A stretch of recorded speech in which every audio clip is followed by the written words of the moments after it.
Welcome everybody. It is another level 2 listing party. I'm so excited. If you are seeing this live, you are getting to watch these things drop on eBay and list for sale while you watch, which means you're a level 2 or level 3 member, and that's wonderful.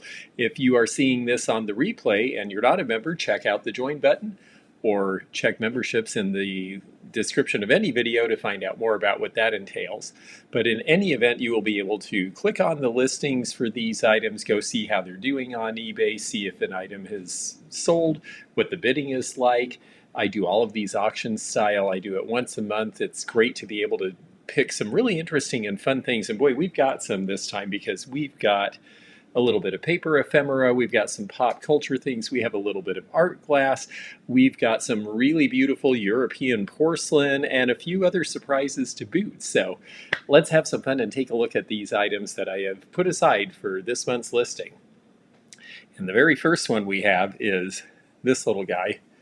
This is a Pilgrim art glass animal. And Pilgrim did a lot of animals, and especially a lot of colored freeform animals. So this is not really done in a mold, you notice. And it's made by pinching the ears with a tool. You can usually tell the Pilgrim pieces by the way that those ears are pinched, so I'll hold that up a little closer for you to see. This one's nice because it has one of the labels. I think there should be more scholarship on Pilgrim glass. I think they made really great stuff. They had an Italian family, the Sandin brothers, come from Venice to do a lot of their designs and run their factory in the 60s and 70s. That's where a lot of these hot colors came from. 1968 is when you see the adoption of this label. So this is a late 60s or early 70s cat, and a fine one at that.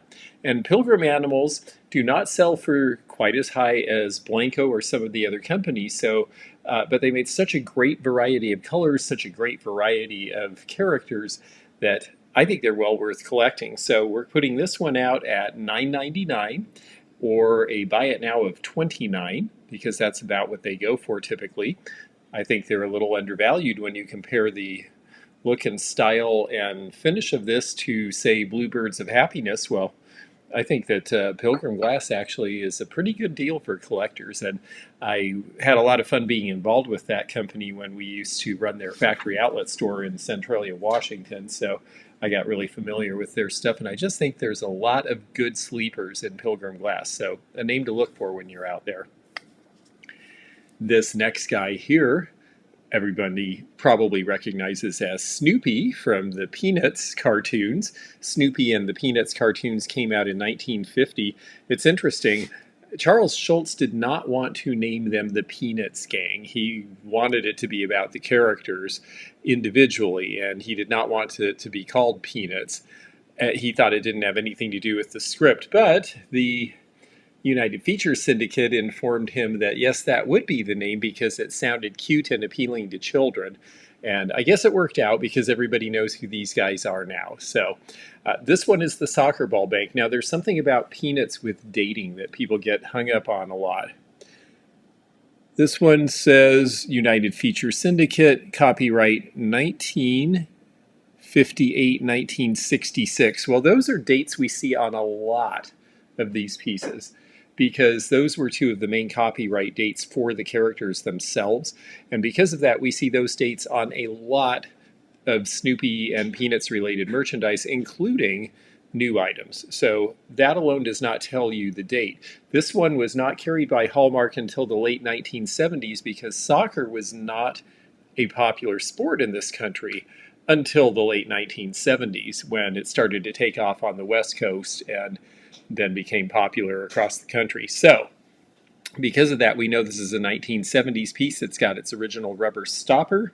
And this little guy, well, he is going to start at $9.99, but we'll do a buy it now on him as well at $20, because those are pretty much a commodity. They're really cool. They're fun. You find them out there. I didn't pay a lot for this one. They're really fun to collect.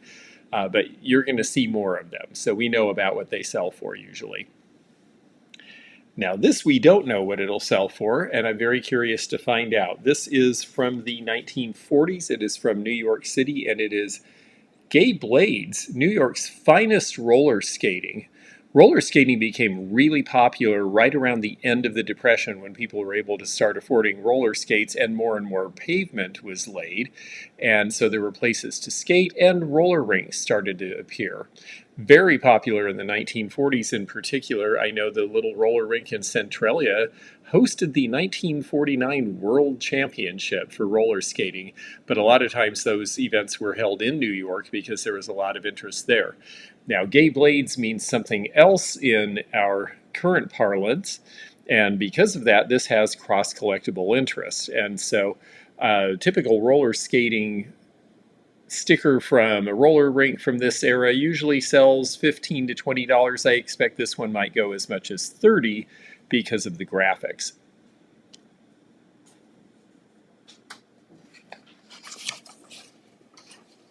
Next up, we've got a very pretty piece of Czech spatter glass.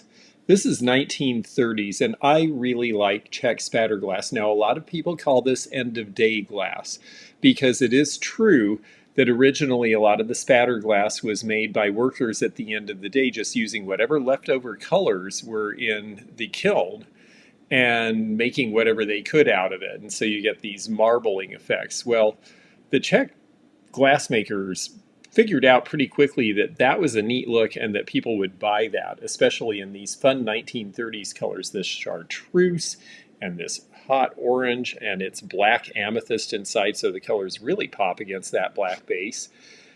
So it's a really neat piece, and it's not end of day because it has the mark on it that says where it was made. And I think we can show that even though it's a very thin acid etched mark. This was probably made by Kralik or one of the other companies associated. I think you can just see it on the bottom there.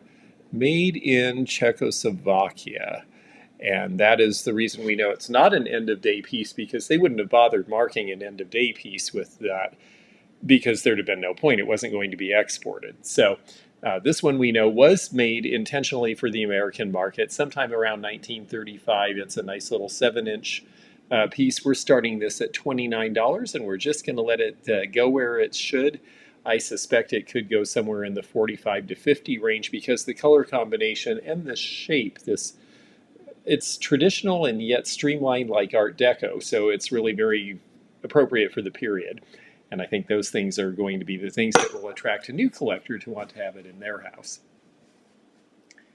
Now, this next piece is part of a really wonderful collection, and the reason I'm wearing white gloves is partly the ephemera and partly this wonderful collection of European porcelains.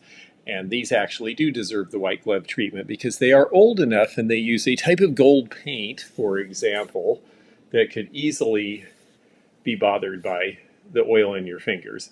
This is a Samson piece. Samson was a company in Paris, and if you look at it, you'll say, well, gee, what's that big armored crest in the middle? Well, armorial crests become popular at various points through history, including recently. Everything is a crest now. Sports teams all have crests. It's become a thing again. It was a thing in the 50s. Automobile companies all had crests in the 1950s. Well, this dates back to about 1850 approximately, because what Samson was doing, Samson started out working for museums in Paris as a copyist, meaning that he was deliberately making copies of very famous pieces of porcelain. And why would they do something like that? Well, a lot of times it was because the original piece couldn't be preserved properly, or because there was an interest in selling off the copy and keeping the original for the museum, just like we have Museum of Modern Art reproductions now. His work was so good that he ended up setting up his own company. And he stated very publicly that my goal is not to defraud, it's not to take advantage of people, so I'm going to mark everything very clearly. And this does have the double S Samson mark very clearly on it. However, a lot of these copies were so good that they actually were turned into forgeries by people taking that mark off of the bottom of these. So Samson was pretty controversial in their time for the fact that they were doing copies of some actual work. They also were doing things that were inspired by work of previous eras, and that's what this is. This is inspired by Chinese export porcelain. That's why you have the crest. And what the Chinese were doing generally on soft paste porcelains, were making pieces for European royalty, and you could get your crest put on specially and painted on, and it would usually take about 6 months for them to make the set and about 6 months for you to get your order. So you might wait 1 to 2 years for these. Well, by the 1840s, the French knew how to make their own porcelain, but Samson made hard paste porcelain. So this is not trying to be a reproduction, because it is shinier and glossier and a harder and stiffer and frankly more detailed. Especially see all the embossing in the background. So this is a more detailed piece. All of this painting is done by hand. And the motto here says something to the effect of strong in war. So it's a very generic motto that could go into any French household. These would have been popular right about the time of Louis Philippe, with the restoration of the French monarchy. And so it was definitely in keeping with what was popular at the time. And these are very collectible in and of themselves. This one I am starting out, well, I'm going to start it out at $9.99, but this one has a reserve. And the reserve, I have some viewers who buy very, very nice items from me. And if this attracts any of you, well, you'll find the reserve is reasonable for what the piece is. I'm reserving it at about what it sold for 20 years ago. So, in fact, closer to 30 years ago, actually. So, you will have to figure out what that is by bidding or following along and watching. But that's part of the fun of doing this. I like doing these as auctions because then we get a real snapshot of the market at a particular given point in time. Now, moving on from the wonderful French piece, we have another really wonderful piece of ceramic, but it's very, very different. Is this very cute little beehive vase, and look at that great happy apple green color. But when you look up close, it's a little more varied than that. There's actually some real skill to this glaze, and look at the way that it pulls up just a little bit brown on the edge of all those ridges. This piece was handmade. It was made by a company called Rushmore Pottery. And there's our mark on the back, Black Hills, South Dakota. And look how perfect this is. This one really just sat in a cabinet or somewhere, was put down and never really moved around at all. The people who were behind this were two guys who worked with Gutzon Borglum, who was the guy who carved Mount Rushmore. He was not a very easy person to work with, and because of that, he lost a lot of his assistants along the way, including these two fellows. Mr. Hauser had a big fight with Mr. Borglum, and then William Tallman, who was a friend of Mr. Hauser's, said, "Hey, I'll go with you. We can make more money selling pottery to the people coming up to see the progress on Mount Rushmore than we're going to make getting yelled at as we are trying to help this guy who's carving this giant thing." So they went off, bought 13 acres of land with a nice clay deposit that is tan, as you can see there, and started making pottery. And they made pottery for about 6 years. World War II put a lot of pottery companies out of business. Either people were drafted into the war and had to shut down their factories, or they, in many cases, could not get materials, or in the case of Rushmore pottery, the gas restrictions meant nobody was traveling to Mount Rushmore, so they had to close. So it really was only made for about 6 years. It's very good quality. You can see a little bit of original dirt in there, but you can see the turnings as well. So this is just a really cute, nicely made piece. Pieces like this seem like they usually sell in a $45 to $50 range. We'll find out when we put this one out to sell right now. And we'll move on to this next piece, which is also going to list right now. And that is this book, The Flying Nun, by Terry Rios. I assume she pronounced it Terry. It might have been Tara. I have not been able to find a pronunciation guide to her name. But it does have its original dust jacket. Now, somebody bought it in 1968 when the show The Flying Nun was very popular on TV. But this was originally published as The 15th Pelican. So this is the first edition for it as The Flying Nun, rather than The 15th Pelican. The 15th Pelican was her original publication in 1965. By 1967, it had been turned into a television show, and of course, you'll recognize that amazing cornet, that hat that could allow Sally Field to go flying through your television screen. This book is in very nice condition. There's not a lot of soiling. It does have the original dust jacket. These actually don't come up for sale very often. So my guess, I'm going to start it at $4.99. I think it's a buy it now at about $10 or $12. It's not that they go for a lot of money, but I thought it was an interesting memory. And who would have thought that from The Flying Nun and Gidget would come Academy Award-winning actress Sally Field? So I just thought that it was a fun, cute thing, and definitely something that somebody out there will remember. Now, speaking of remembering, well, let's not forget our furry friends want to collect things too, and we know what they want to collect. They want to collect treats. So if you have a dog who would like to have a collection of their own, and I'm thinking of my friend Treva, the Great Dane, who is one of my viewers. Hello, Treva, good girl. This might be right up their alley. This is a dog biscuit jar, and it's very cute. It's got all sorts of silly things like, speak and sit up, little commands you can give them. Also, down boy, if they're getting a little frisky over these, my best friend, but no trespassing, you stay out. And no loitering. They did not actually write the name of the original pooch who had this in this, which is nice for whoever gets it today. It's in great shape, no chips, cracks, or damage. I generally tell people if there's anything wrong with stuff. It does have one sort of interesting factory finishing flaw on the bottom there that you'll see, where it's rubbed a little bit in that inner ring. That means it stuck to the kiln a little bit, and they didn't want to lose this piece, so they had to chip it off and then file it down flat. So you see that right here. That is a factory flaw. This was done in Japan, but it was done for the Fred Roberts Company. Fred Roberts, like a lot of guys got out of the Second World War, realized that Japan was going to have to be rebuilt and saw the opportunity for trade between the two. And so he factored with various ceramic companies around 1960 to make pieces like this. This is the first of several Fred Roberts logos. The first one is this old round one.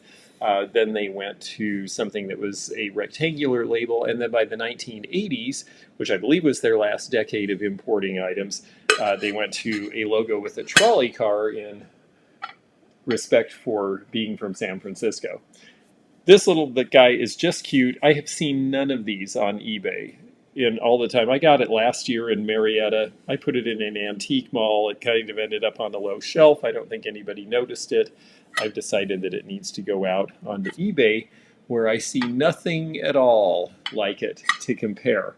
So my hope is that it will sell around $40. I'm just picking a number based on what I paid for it and what I think it's worth.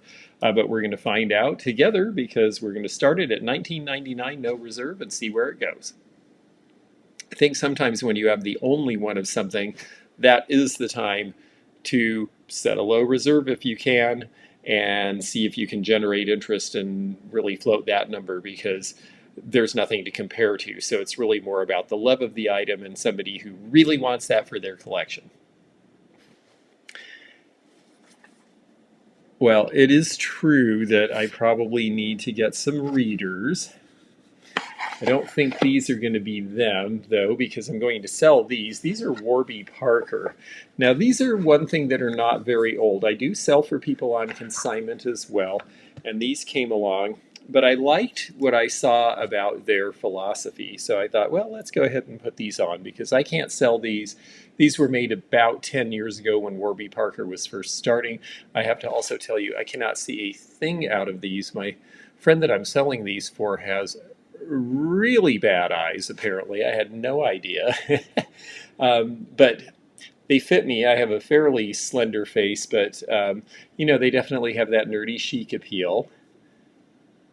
And they also have the information in here. I like this, Warby Parker in 100 words. And they basically talk about how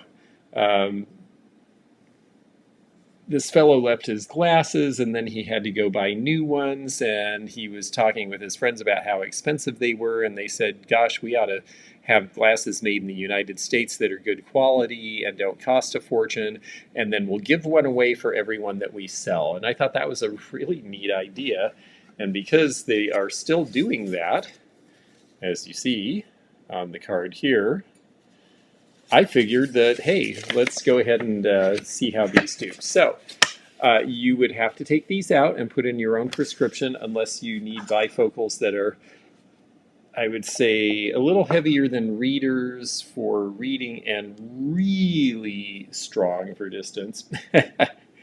But they do have a certain panache. You can easily take the, when you have, this is a good clue for sunglasses and eyeglasses in general, when you have a full round, you can always take those out and have them replaced. If it's only a partial round or a really thin wire, they can be very hard to replace because they don't have the structure. So that's important to know. Okay, I'm having a little too much fun with the camera here. In any event, we are going to start these at $9.99, and we're just going to let them go to wherever they should, because we figure, well, if that's the spirit of the company, then we'll treat it the same with ours. And that brings us to number 10, and I just love this next piece. I find this very rarely. It does not come up often. It is probably the quintessential design for Blanco by Don Shepard. Don Shepard is one of their designers. He passed away 20 years ago. He was the first of the designers to pass away. He was in their direction from 1974 till 87, so he was actually there a fairly long time. But those were many of the years where a lot of the glass was not about color, and because people are really into color right now, people have overlooked Don Shepard's designs other than the little clear Blanco glass animals, except for this one. This is Blue Sky, and it is based on the blue sky country of Montana, and it goes from a really beautiful blue to a really beautiful green, and it has mountains in the bottom. It's a molded texture, and you notice they had to be careful about the pontil more than most Blanco is because they couldn't let it affect the design. So that is what you've got. They made a pitcher, they made a couple of vases, they made a bowl. They did not make a lot of this stuff. This came out in 1982. 1982 was the worst recession year since the Great Depression. And it was so difficult financially that people were not buying things for their house. And because of that, this came out at just the wrong time. Beautiful work, great design. The bicolor nature is something that we definitely see coming into 80s design around this time. It's just a beautiful and now well appreciated line. And because not a lot was made new, but a lot of people like it now, the prices are usually high on these. I haven't seen this vase sell online. I saw it, I think I've had it once before. I think I sold it for $175 then, and that was 20 years ago. I'm expecting it could go in that range or maybe even a little bit higher. I got this at a flea market in Arkansas. We'll have a video coming out about that soon. It was a fun experience, and this was the most wonderful deal to come out of the whole day. So I wanted to share it, and that's what we're going to do right now. So we will put that on there. Don Shepard also did the big penguins for Blanco. That's another famous thing. And the fishbowl vase, which is really cool because it's just a big pedestal with a separate piece that sits in, and that's your fishbowl. Now this next piece, I wanted to have one piece of jewelry in this sale. I really wanted to feature this piece of jewelry, even though it is just a little bit imperfect, because it is a wonderful piece by a storied and unfortunately tragically storied pair of brothers who made jewelry in Czechoslovakia. And they started in the 1920s. Ah, yes, that little clasp wants to open on me, so let me hold it this way. There you go. When King Tut's tomb was open, the Niger brothers of Czechoslovakia, Max and Norbert, had been in business making jewelry for about 12 or 15 years. And that was such a big event that they came up with the idea of doing what they called exotic lines, where they would have stones and glass beads pressed into the shapes of Egyptian mummies, or in this case, they'd have brass Chinese characters made and do a filigree piece similar to something you would see from China. They did all sorts of really great colors. They did really good Art Deco jewelry. A lot of the better pieces that I've seen over the years turn out to be Niger Brothers designs. It was also well crafted on the back. You can see here where all the attachments are, so it's a pretty complicated design. This one is in good shape. You'll see a little bit of enameling loss. If you look in those panels with the white and blue on the one side, you'll notice the panel on the other side is not completely filled. I decided not to let that dissuade me from putting this on because it is a true antique. It's officially 100 years old as of 2023. It was made in 1923. I also wanted to put it on because I just wanted to share the Niger Brothers story. They made this beautiful jewelry. They did really well. In 1939, the Germans came in to their part of Czechoslovakia. They fled to Prague. They tried to make jewelry underground for a few years. They eventually were caught and they were sent to Auschwitz, and they did not survive. Which is such a horrible, horrible, tragic end to people who brought us such beautiful things. So out of respect for their history, and also to show what we lose when we discount people that we don't really understand. What a beautiful piece this is. A sad history, but a great piece. And because it's not in terrific condition, we're just going to start it at $9.99, and we're going to let the market take it to wherever it should go. In perfect condition, I would expect that to be about a $65 to $85 piece. So we'll see what it does, given that it's just a little bit shy of perfect. Now, this next piece is almost a true antique, and that's saying something because it is movie stardom, and movie stardom is only now getting old enough to be truly antique. And that is in part because of this very influential and successful early movie star.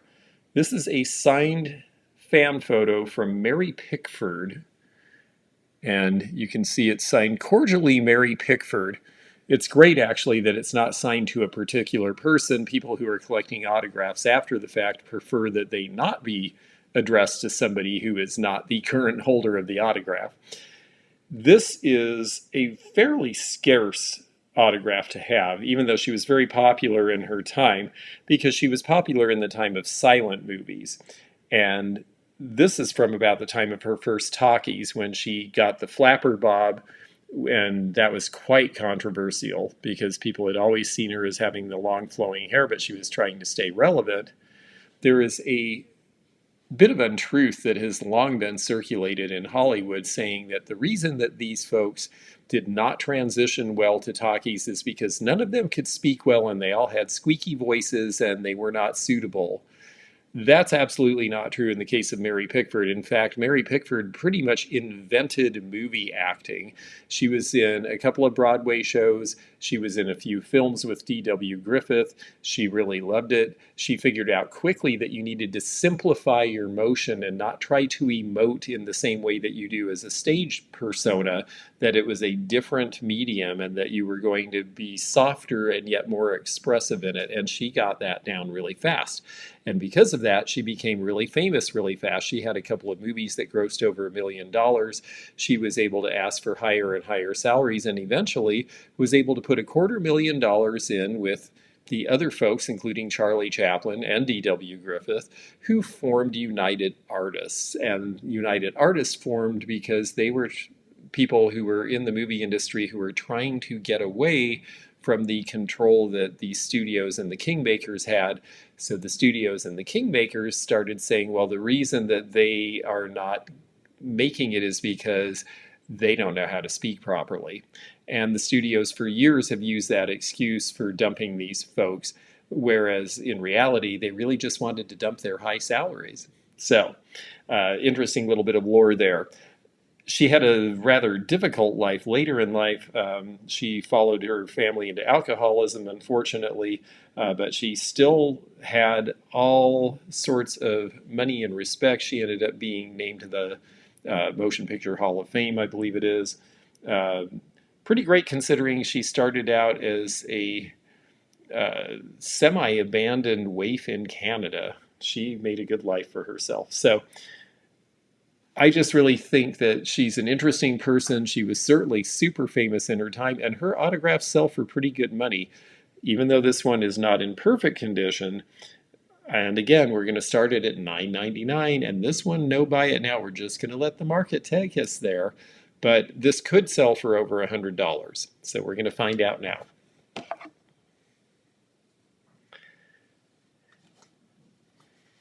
Now, if you are cruising down to the beach and Sally Field is no longer playing Gidget, well, that's okay because you can get out your original 1962 Fuji transistor radio. It's got its original sleeve, and it actually works. I put a battery in it, and it works great.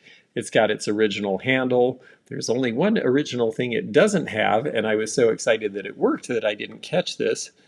It is actually missing the antenna. These often got snapped off, and I think this one did. So it's a little bit as is, but it does work, and it's got all the other pieces, and it's a great look and a great color. And because of that, I've decided to go ahead and list it anyway. I would have expected, if this was in perfect condition with the antenna, that this would, especially having the case, it's got everything else it needs. So if someone out there has parts and can put an antenna in, this might be a $75 to $125 radio. I'm expecting to get about half of that because it is in as-is condition, even though it is in working order. So we'll see how that does. But I just thought that Fuji in particular is a name that people recognize. There's a lot of Fujis in Japan. This particular one started out in conjunction with Siemens of Germany back in the 20s. In fact, 100 years ago. This seems to be the 1923 to 2023 episode. And that is where Fuji started. But by the 50s, in 58, they had figured out how to make really little transistors, and they took the American market by storm, along with a bunch of other Japanese radio makers. This next piece is cute, and I'm going to, since I've got the gloves on, I'll take it out so you can see it without a glare. This is the 1911 edition of the Barker's Illustrated Almanac. If you've seen one of these, you've seen them all because they really never changed these graphics. Barker's came out in 1859, and it, at the time it came out, was promoted as being for man or beast. Well, by 1911, there were a lot of questions about their claims about the effectiveness of their liniment and ointments on human things, but they could certainly claim that they were great on animals. So put your nerve and bone liniment on your horses, for example. They were one of the first to figure out to use chromolithography in a form like this to get people's attention, because chromolithography came out about the same time that Barker's started in the 1850s. And there's their factory. And then they have all these really great animals in here. This is the 1911 almanac. Giving an almanac was considered a really smart thing to do because people had reason to look at it all year long, and then they would remember your product. This does have the original hanging wire that you would, if you wanted to hang this so you could grab it easily to refer to the weather predictions, for example. So it's actually a pretty good intact little edition of these. These usually seem to sell somewhere in the $25 area. I will take that on a buy it now, but we'll put it out at $9.99. I've been doing more and more stuff $9.99 when I can, because it just seems like getting a lot of people interested and having them come back and look and watch is a more effective way than, I hear all the time, well, you should just price it at what you want and let it ride. Well, that's appropriate sometimes. But sometimes I need to move things on because I do a lot of business and I have a lot of people who have merchandise that they want me to help them with. So I need to do the thing that makes it go. Now this is another beautiful piece, and this is another good reason for fabric gloves, because this is a Dresden piece. This is 19th century.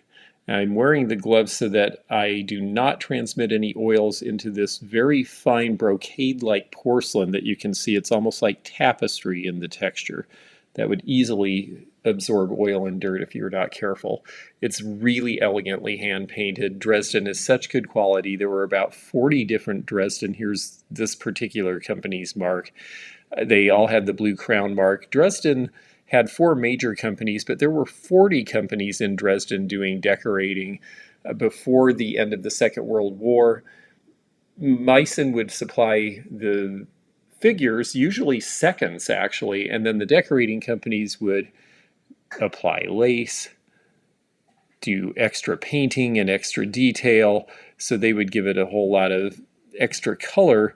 And by doing that, yes, they might actually cover up an imperfection or two, but they would make these really amazingly delicate, wonderful pieces, and these have been very collectible for a long time now. The prices haven't really increased on these figures in about the past 30 years, but there was huge interest back then, and the prices had run up quite a lot. And it does not seem like the prices have come down in the last 30 years on good European porcelain either. And so that's why I was glad to take this on. This one is also starting at $9.99, but the reserve is going to be closer to the $175 to $200 range. We will see if she gets there. She certainly deserves to. She has everything that you could want in terms of being in really terrific condition. She's holding something in her hand. It's not broken. The detail on the dress, I mean, this is really what you want in 19th century Dresden figurines. So for her type, she's about as good as she gets, and she certainly seems like she's having fun. And you can see the expressiveness in the eyes, which I always look to that as an indication of quality. Well, speaking of expressiveness in the eyes, we're going to get into a couple of things here now that are thematic in a sense, and that is because they came, well, I'll just show you. You'll get the theme. Here is the first one. This is a very nice real photo postcard of 2 sailors, and they are obviously in a photo studio being posed. I would say this is sometime right around World War I rather than World War II because of the lacing around their necks and also the type of background they're in front of.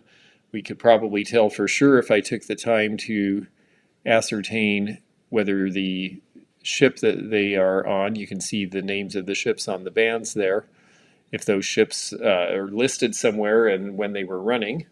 It is marked on the back to be sent as a postcard. But the reason that people like these sorts of things now, honestly, is because nowadays we look at an old card from a time when men would not have been physically expressive, and we see something that appears to be physical expression, and that draws it into the realm of gay interest. And that is what will sell this piece. So this humble card, which if it was a regular real photo postcard might be a $2 card, is probably going to sell somewhere in the $20 to $25 range. And it's because of the fact that it is a depiction of men that we would see differently if we saw it today than it was seen back when it was made.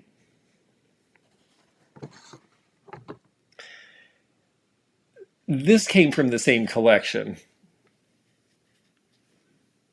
This is a pocket mirror. This was given out as advertising. I have a friend and viewer who I hope sees this because he is from the next town up the road. This was a restaurant in Taylorville, Illinois, as you can see there, and it's an old advertising mirror. The mirror is obviously not in terrific shape.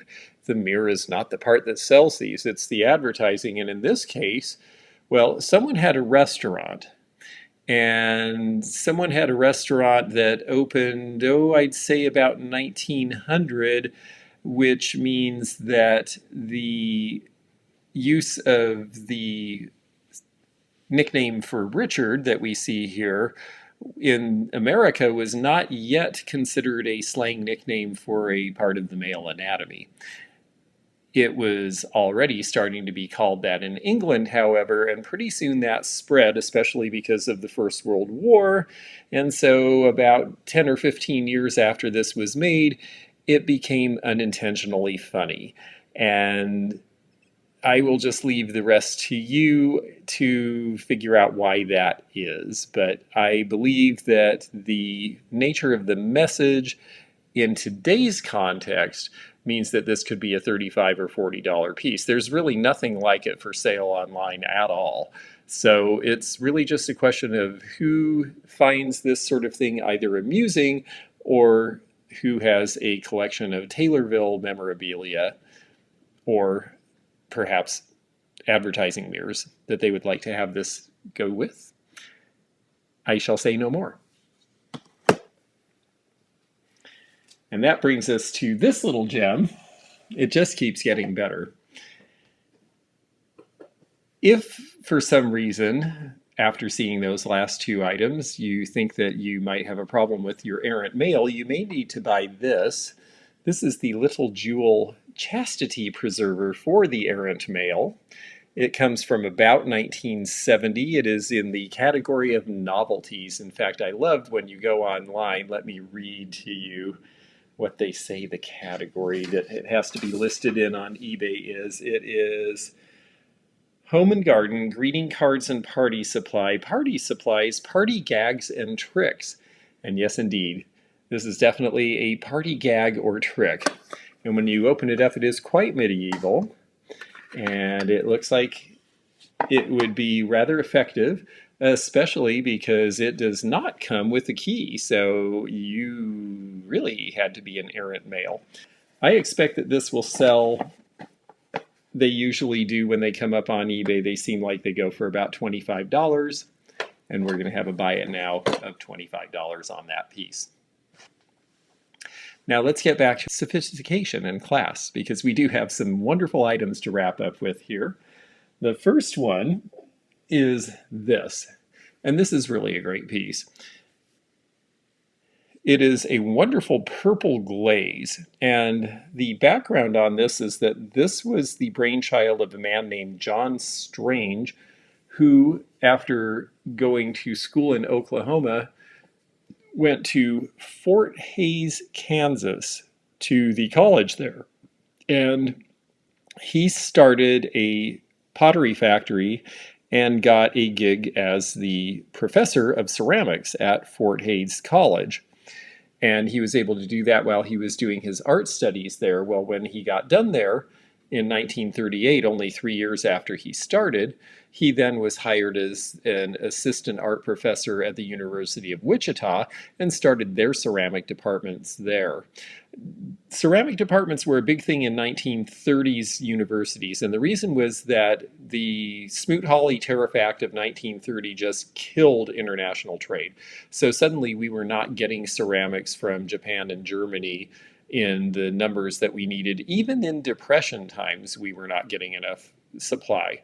And so American companies started to sprout up to fill the void.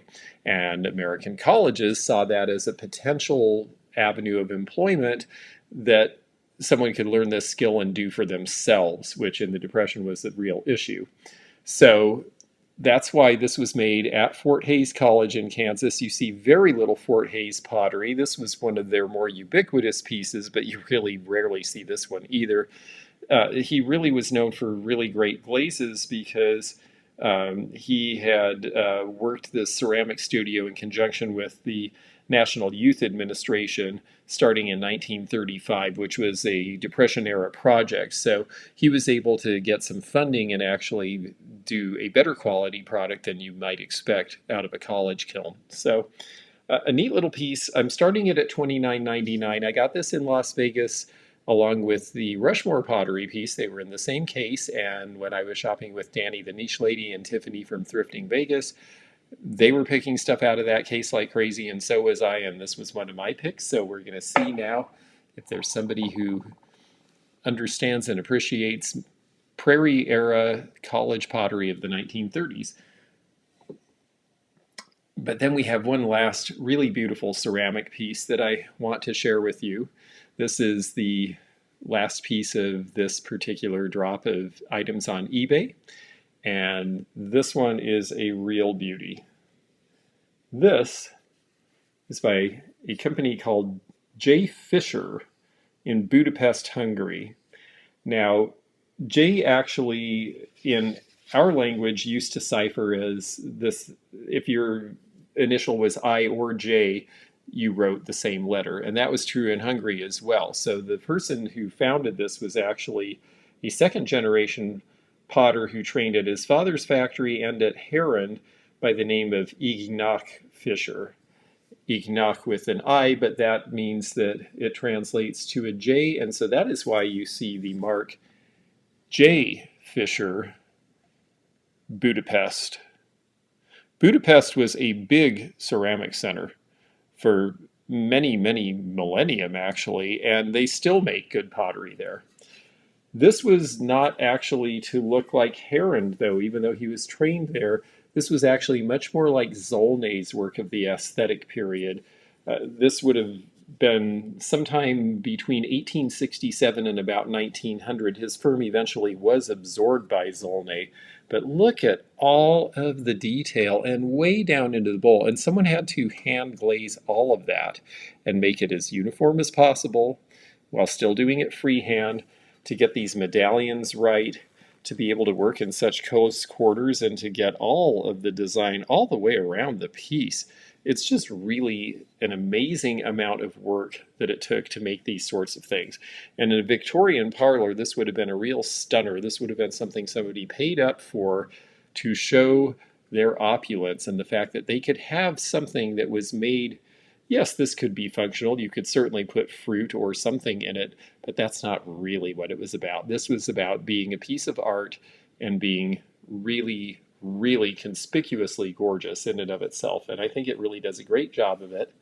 I happen to like these color tones as well. It's an interesting mix of pastels and jewel tones, so I'm thinking that that might be right, along with the fact that I'm hearing younger people say they want fancy. Well, this is certainly fancy. This is a serious, true collectible, true antique. It's very fun to present this. I'm starting it again at $9.99, but that's not because I'm going to sell it at $9.99. It will have a reserve. All of these ceramic pieces from Europe are going to typically sell between $200 and $500, depending on the market, depending who sees it, and depending on whether they have the appreciation for the immense amount of work and all the reticulation too. I mean, there's all this open work on the feet. This thing took a lot of effort to create, and it really shows. So it's very fun to get to show you something by a fairly obscure Victorian maker that is really terrific. And I just had the best time assembling all of these items. Thank you so much for watching. If you are seeing this on the replay again, go back and see. Some of these items may still be for sale. Some of these items you'll be able to see what they sold for. It's a great way to track the market and learn along with us what kinds of things are going well in the market at a given time. And I'm very curious to see how this flight does. So thanks for joining in, and we'll see you again soon from somewhere in the antique and vintage community. If you enjoyed this video, check out this one. Also, click thumbs up to like this video and check the description for information about our Patreon, our memberships. We've got a lot of different levels with different perks and bonus videos and early content. Also, please do check out our website, theantiquenomad.com, for appraisal help. And we'll see you again for more adventures in the antique and vintage community soon. Bye for now.